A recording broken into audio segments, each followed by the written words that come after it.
Our world continues to change and push us in ways we have not been challenged before. On this show, we talk about these challenges, how to be aware of them, face them, and overcome them in your life.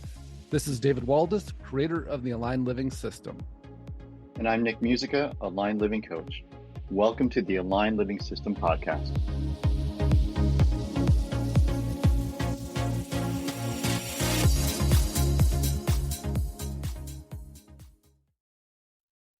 Welcome to another episode of the Aligned Living System podcast. This is David Waldas here with Nick Musica. Our topic today is, what does it really mean to align our will with God's will, or to align our will with the organizing energy of the universe? And, I often think about this in the terms of free will. We go, okay, we're free will creatures, we're on a free will planet, and we love to be able to exercise our free will. And we go, okay, well, this whole array of options for me. I can do whatever I want. I can create whatever I want. And absolutely. And if we bring that back to really the beginning of free will, which is, am I going to be who I truly am? Which is kind of a little tease into, like, what does it really mean to align your will with God's will, to align your will with the organizing energy of the universe, is to be who we truly are. And so that is the original choice of free will, is, am I going to be who I truly am as much as I can be? Or am I going to go out in the world and try to be something that feels better than being me to my ego? And that split. And once we make that split, then all of a sudden free will can be exercised in, unlimited number of ways. But when we bring it back to, am I aligning as me? Am I really feeling the organizing energy of the universe, and I'm feeling who I truly am and recognizing that as one thing? And when I follow that, it shows me who I truly am, and I express as that. And that actually is really the only choice. And once we made that choice, everything else is just next right action. Everything else is just an expression of who we are as us. And we'll tie that into animals. So perfect that we have our resident animal communicator here. So good morning, Nick. How are you doing? Good morning. Great. How are you? I'm doing good. Feeling like an animal, aligned. I feel like an animal aligned. I have two which cats. has a caveat to it, which we were just talking about a minute ago, right? Yeah. Which we'll share with y'all. Yeah. I just been pondering the life of a domestic cat and comparing that to the cat that I saw actually last night that was outside, and I went up to it and it was just like, feral. Yeah. Maybe. I'm not quite, certainly scared. Or feral. I'm not sure. Yeah. But it was not entertaining anything. No. I'm out of here. Yeah, absolutely. Which is, what we were talking about before. Let's catch the audience up here, because this is what we were talking about before we got on the call. Is, we look at animals and go, animals operate in instinct. They operate as they truly are, unless they're domesticated, right? And humans, I'm sure, were very much the same way until we actually created domestication. And so what is the difference between a wild animal that lives by their nature, that lives by their next right action, that is in touch with the energetics and the flow of things in nature, and operates in that way where they need it for survival? They need it. And then we introduce humans, right? And so we introduce us into their habitat, which creates another problem and throws them out of alignment. But on top of that, what happens when we domesticate them? And now we keep them as our toys, our pets, in our homes. And what does that do to their true nature, to their following the organizing energy of the universe? Because we just overlaid another microcosm, another ecosystem over the top of truth. The new truth. Authenticity. Yeah. We've altered. Yeah. The organizing energy universe, and we've built structures over it, which is man's favorite thing to do, is build structures over nature. And we do it internally and we do it externally. And we do it to our animals, and we do it to ourselves, and we do it to our kids, and we do it to our friends, and we do it to our everywhere. And so what does that look like to still have all of these? You look like you're gonna throw up. What does it look like to have all of these benefits of our society and our culture and our ability to, not be at the mercy of nature without losing our true nature? I think you just there was some memory, some feeling of watching something that just showed up. I think it's Hunger Games, and I think it was like this perceived everything is great. Mm-hmm, mm-hmm. Just come into the fold and everything is great. Yeah. Just cooperate and play along. Yeah. And here's a reminder of what happens if you don't. Yes. Yeah. And on the opposite side of that is just brutal. Mm-hmm. Yeah. And inside doesn't mean it's not brutal. It just means subservient and just means Play along. subscribing to. Yeah. Yeah. Yeah. Everything's fine as long as you play along, which is most of the ecosystems we have in our human constructed life. That is true. Yeah. I'm trying to think of where that is not more at play than Makes you want to be an entrepreneur, right? And create your own organization, your own community, your own business where you get to run it in what feels like alignment to you. yes, 100%. And, it's funny. I often joke about when people, when they start down the aligned living journey, it's like, guarantee you'll be unemployable within 3 months. And that's good news, because that means you're going to be so clear about who you are, what you want to create. You can't live in somebody else's ecosystem that doesn't work for you. That's not your truth, not your line. You can't be somebody else's house pet. Yeah. One of the things that never sat well for me was this feeling of the world being incongruent. They say one thing and do the other. Yeah. And once I started seeing that in one place, I just started seeing it everywhere. Yeah. And what you said is true. And it was sort of like taking the chain off the fence for me. I remember describing this to you a while back of just like I saw this little vision of the doors open and the shackle was off. I feel like throwing up as I say that. Yeah, tear down the wall. Yeah, and there was this feeling of like, but I didn't even need a key. I just sort of the shackle. You needed a choice. You needed clarity, right? Yeah, which makes all the difference in the world, right? And then the willingness too, right? Yeah, absolutely. That's that whole piece of like I can't do it that way anymore. That's right. I didn't realize what I was doing. Now that I realize what I'm doing, that's just not how I play. Totally. It's just not how I play. Yeah, and just not acceptable. Or you get to look at the biggest asshole every day in the mirror. Yeah. And again, it's what do we do when it's how humanity operates? But when we go, I'm not going to be part of that, it forces us to go, well, what am I creating? What are the rules for me? What is the rules for my house? What is the rules for how I show up and what I engage with, what I don't engage with?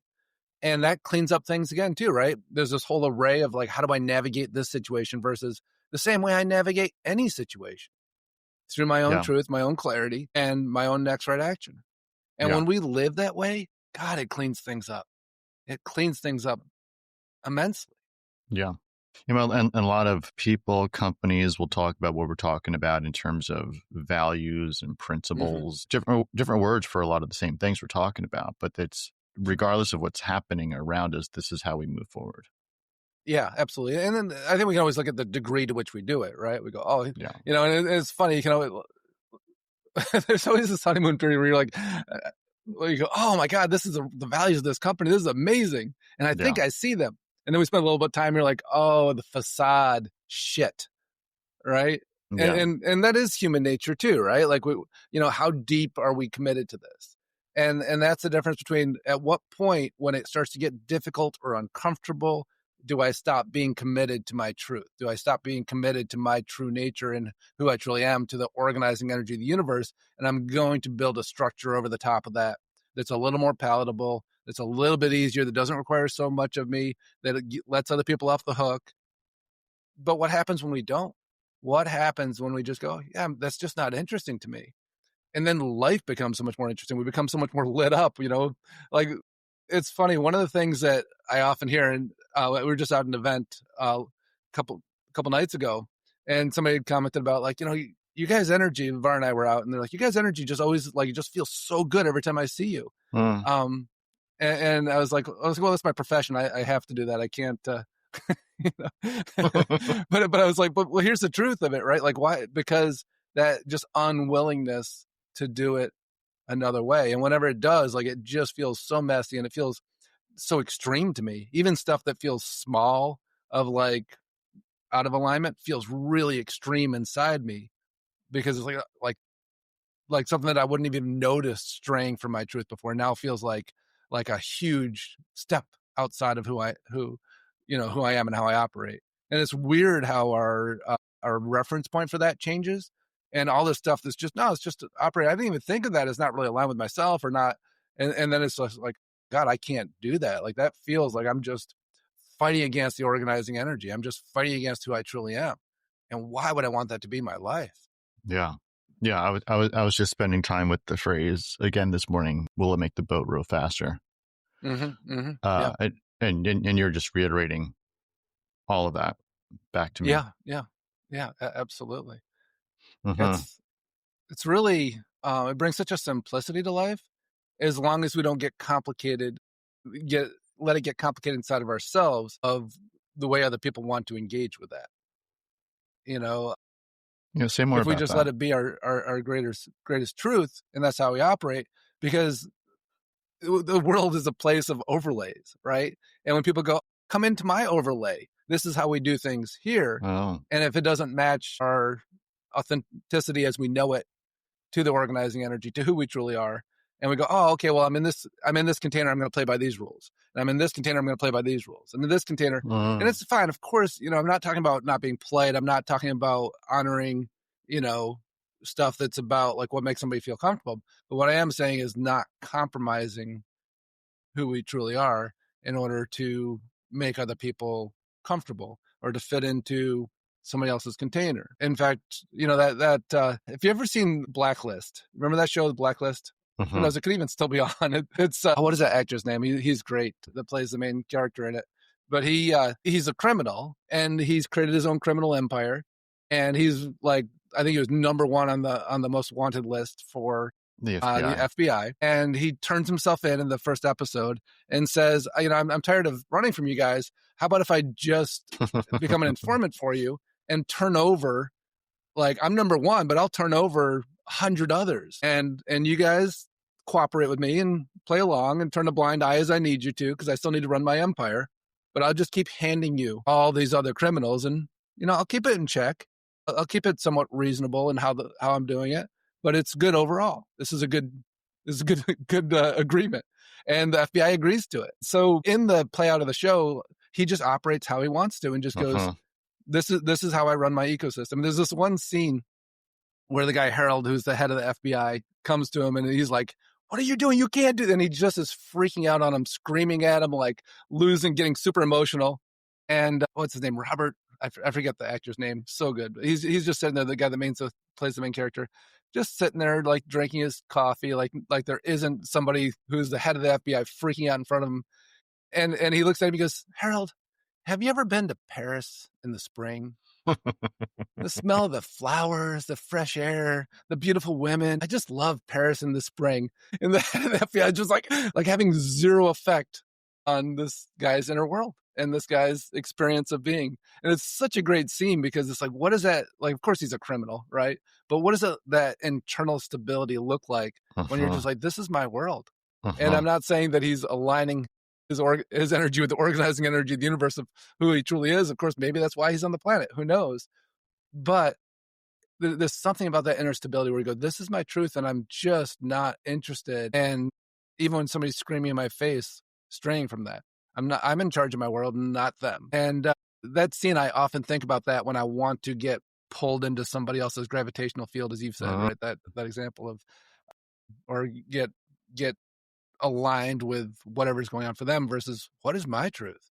And that's what really matters. And that's, to me, the aligned living tools, like what they've given me is the ability to know what that is. And once you know what that is, then you can honor it. If you don't know what that is, because you're entangled in everything and you're living in, and of course we're all going to have these structures of truth that we built on top of the greatest truth. But the more we can break it down, the more closer to the truth we can get, the more we can just stand in it and just go, yeah, like I don't need to entertain these other perspectives anymore.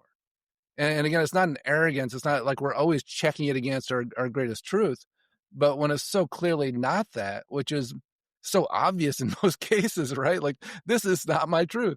And so I don't need to get entangled with it. Of course, there's some where we're always adjusting and fine tuning our truth, and we need to maintain that openness that we don't know. and we need to run it through that level of awareness. But quite often, 99.9% of what we come across gets kicked out very quickly because we go, yeah, that's just not, that doesn't work for me. I love that show. It's such a Isn't that good such a show. good show? Such a good show. And I Bringing, think that's why I love it, is because he's just so clear on his truth, and nobody can sway him from it, no matter what the consequences are. I mean, it's a lovely example of getting one of the most powerful organizations in the world to subscribe to something that everyone would bet against. Yeah. And it's a complete reflection of how they operate, right? Like, we have an informant, and so we'll overlook stuff that is, absolutely not okay for a greater purpose. Yeah. It's how our military does it. It's how, like, most of our ecosystems, corporations, like, all overlooking horrific things for the outcome. Yeah. And instead of fighting every battle, they have a goal. And it's fascinating. Whoever wrote that is, like, it's so good. Very good. Yeah. And so what you're pointing out is awareness and self-observation and integrity, which is, once you have those things, then you can bubble up integrity at any point in time. You can always check against it. Yeah, absolutely. And of course, as humans, we're very susceptible to our ego sneaking in and going, this is what I want. And so, like, really having to have people that we bounce it off of, having trusted advisors to go, is this my ego, going, like, this is what I want, and I'm going to bend my vision of my greatest truth in order to match that, because that is human nature as well, which is why we need coaches. It's why we need trusted confidants. It's why, like, it's one of the things I really value in our conversations, is we can look at each other and go, yeah, I can see how you can get to that. And right. Yeah, but this wasn't the conversation we're having last time. Help me. Let me bring those dots together. Yeah, is this still congruent? Shit. All right, but fantastic, right? And so left to our own internal world, unchecked, it doesn't work what we're talking about. And alignment doesn't work unchecked, because we have to have reference points to go, is my ego sneaking in here? Our ego is one of the sneakiest motherfuckers we're ever going to come across, right? And our traumas and our wounds are sneaky as shit. And when they get involved, like, what feels like our truth and our alignment and aligning with God, aligning with the organizing energy of the universe, is not that. And so we need people around us that we can trust to look at us and go, I can see why it feels that way. And let's talk about that. I feel like we can keep on going for a long time on this. There's a bunch of different ways to talk about this. Yeah, absolutely. And I think today, like, it's just cool to just drop it in and go, let's put this on the plate and go, how do we operate? And what are our checks and balances with that? Because, I think that piece, when somebody goes, I'm so glad I figure out who I truly am and I figure out what God wants from me. Now I'm in charge, like, cool. And checks and balances. And you need somebody next to you going, what are you talking about? All helpful. Yes. Awesome. Yeah, great conversation. Yeah, short and sweet today, but I think just opening that up and ask yourself those questions, like, can you feel it? And do you have somebody to make sure that you're, or some buddies to make sure that you're really authentic in it? Yeah. Because you can go off the rails very easily in any of those ways. Yeah. Awesome. Great conversation. All right. Well, thanks so much for listening, as always, and we'll see you next week. We hope you enjoyed listening to today's podcast. And if you did, please subscribe so you can catch the next episode. If you want to learn more about the Aligned Living System and how it could support you in your life, check out davidwaldas.com.